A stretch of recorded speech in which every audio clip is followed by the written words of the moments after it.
Hello అందరికీ, పాలకూరతో పరాఠా ఎలా చేయాలో చూపిస్తాను.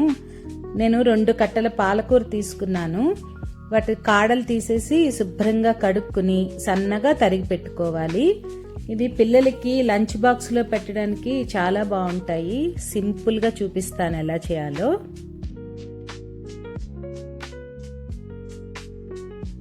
ఇలా సన్నగా తరిగి పెట్టుకోవాలి. పచ్చిమిర్చి వెల్లుల్లి పేస్ట్ కోసం ఒక 10 పచ్చిమిరపకాయలు వేసుకుందాము. ఇవి ఎక్కువ కారం ఉండవు, కారం ఉన్నవైతే కొంచెం తగ్గించుకుని వేసుకోవచ్చు. అలాగే ఒక 10-12 వెల్లుల్లి రెబ్బలు వేసుకుందాము.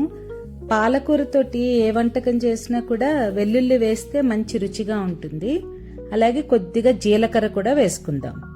వేసుకుని మిక్సీలో ఆడిపెట్టుకుందాము. ఇలా బరకగా ఆడిపెట్టుకున్న పచ్చిమిర్చి పేస్ట్ అంతా పాలకూరలో వేసుకుందాము. నేను ఒక 2 పెద్ద కప్పులతోటి గోధుమ పిండి వేసుకుంటున్నాను. పాలకూరని చేతితో గట్టిగా నలుపుతూ కలుపుకోవాలి. పాలకూరలో సహజంగా నీరు ఉంటుంది కదా, చూసి నీళ్లు పోసుకుంటూ పిండి కలుపుకోవాలి. రుచికి తగినంత ఉప్పు వేసుకుని సాధ్యమైనంత గట్టిగా కలుపుకోవాలి. పిండికి రెస్ట్ ఇవ్వకూడదు, వెంటనే ఒత్తేసుకోవాలి, లేకపోతే ఇబ్బంది అవుతుంది ఒత్తుకునేటప్పుడు. ఈ పరాటాలకి ప్రత్యేకించి కూర ఏం అవసరం ఉండదు.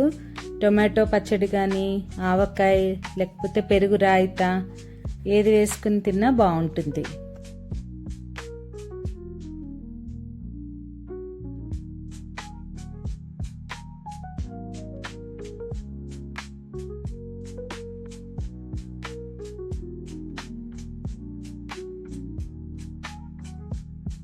పెనం వేడయింది, పరాటా కాల్చుకుందాం. ఇలా 2 వైపులా తిప్పి మంచిగా కాల్చుకోవాలి. ఇది బటర్తో కానీ, నెయ్యితో కానీ, నూనెతో కానీ కాల్చుకోవచ్చు పరాటాలు. 2 వైపులా మంచిగా కాలింది, ఇంకా తీసేసుకుందాం.